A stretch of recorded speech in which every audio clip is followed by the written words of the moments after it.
আসসালামু আলাইকুম ক্রিকেট প্রেমী বন্ধুরা, ক্রিকেট ইতিহাসে এক ঐতিহাসিক মুহূর্ত সামনে দাঁড়িয়ে আমরা এই প্রথম দ্য গ্রেট ব্যারিয়ার স্টেডিয়ামে মুখোমুখি হচ্ছে বাংলাদেশ এবং পরাশক্তি অস্ট্রেলিয়া। সাদা পোশাকের এই মহা লড়াইয়ে রোমাঞ্চ যখন তুঙ্গে, তখন ক্রিকেট পণ্ডিতদের ধারণা এই ম্যাচের ভাগ্য নাকি নির্ধারণ হয়ে যেতে পারে খেলা শুরুর ঠিক 15 মিনিট আগেই। হ্যাঁ, ঠিকই ধরেছেন, টস হচ্ছে এই ম্যাচের বড় টার্নিং পয়েন্ট। ম্যাকওয়ের এই রহস্যময় উইকেটে টস কেন হতে যাচ্ছে সব থেকে বড় ভাইরাল ফ্যাক্টর, কেন টস জয়ী অধিনায়ক ম্যাচের অর্ধেক নিয়ন্ত্রণ করবেন, চলুন আজকের এই ভিডিওতে পিছনের মূল কারণগুলো গ্রাফ ও পরিসংখ্যানে দেখা যাক। দেখুন, দ্য গ্রেট ব্যারিয়ার স্টেডিয়ামে উইকেট আর 10টা চেনা উইকেটের মতো নয়। ম্যাকওয়ের আবহাওয়া এবং এই মাঠের ভৌগোলিক অবস্থানের কারণে প্রথম দিন সকালের উইকেট প্রচুর ময়েশ্চারাইজ ও আর্দ্রতা থাকে।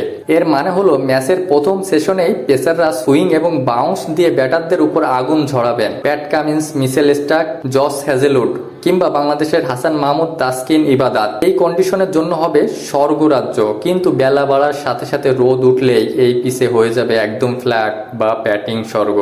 তাই প্রথম সেশনের কঠিন সময়ে যে দল বোলিং করে পার করতে পারবে তারা শুরুতেই প্রতিপক্ষকে কোণঠাসা করে ফেলতে পারবে। টেস্ট ক্রিকেটের একটা চিরন্তন নিয়ম আছে, আগে ব্যাট করে বড় রান করা, তবে এই মাঠে সেটি আরও বেশি জরুরি।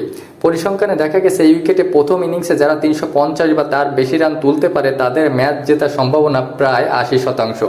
কিন্তু কেন? কারণ ম্যাচের চতুর্থ এবং পঞ্চম দিনে এই পিচে মারাত্মকভাবে ভাঙতে শুরু করে।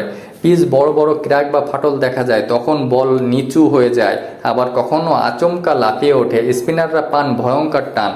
নাথান লায়ন কিংবা আমাদের মেহেদী হাসান মিরাজ ও তাইজুল ইসলাম, এদেরকে সামলানো তখন ব্যাটারদের জন্য নরকুণ্ডের মতো হবে। তাই চতুর্থ ইনিংসে এখানে 200 রান তাড়া করাও প্রায় অসম্ভব। এবার আসা যাক দুই দলের শক্তির জায়গায়। অস্ট্রেলিয়া দল আছে বিশ্বমানের পেস আক্রমণ এবং টেকনিক্যালের দারুণ সব ব্যাটার। তারা যদি টস জিতে প্রথমে ফিল্ডিং করার সুযোগ পায়, তবে ম্যাকওয়ের সকালের কন্ডিশন বাংলাদেশের টপ অর্ডারের চরম পরীক্ষায় ফেলবে। অন্যদিকে বাংলাদেশ যদি টস জেতে, আর অধিনায়ক অবশ্যই চাইবে চতুর্থ ইনিংসে ব্যাটিংয়ের ঝুঁকি এড়াতে। বাংলাদেশ যদি প্রথমে ব্যাটিং পেয়ে বড় একটা স্কোর দাঁড় করাতে পারে, তবে ম্যাচের শেষ দিকে আমাদের স্পিন আক্রমণ অজিদের চেপে ধরতে পারবে। সংক্ষেপে বলতে গেলে যে দল টস হারবে তারা শুরুতেই একটা মানসিক ব্যাকফুটে চলে যাবে। এবার আসা যাক ম্যাকওয়ের এই আনপ্রেডিক্টেবল কন্ডিশনে স্কিল এবং ট্যাকটিক্সের চেয়েও টস নামক ভাগ্যের চাকা দুটি দলের জন্যই এক্সপেক্টেড হতে যাচ্ছে কেন। দেখুন, টস ভাগ্য যাই হোক, মাঠের লড়াইয়ে যে দল স্নায়ু ধরে রাখতে পারবে শেষ হাসি তারাই হাসবে। আপনাদের কি মনে হয় বন্ধুরা, বাংলাদেশ কি পারবে ম্যাকওয়ের মাটিতে অস্ট্রেলিয়াকে হারিয়ে নতুন ইতিহাস গড়তে? শান্ত নাকি কামিন্স, কার মুখে হাসবে শেষ হাসি? আপনাদের মূল্যবান মতামত কমেন্ট বক্সে অবশ্যই জানাবেন। ভিডিও ভালো লাগলে অবশ্যই লাইক, কমেন্ট, শেয়ার করবেন। ধন্যবাদ।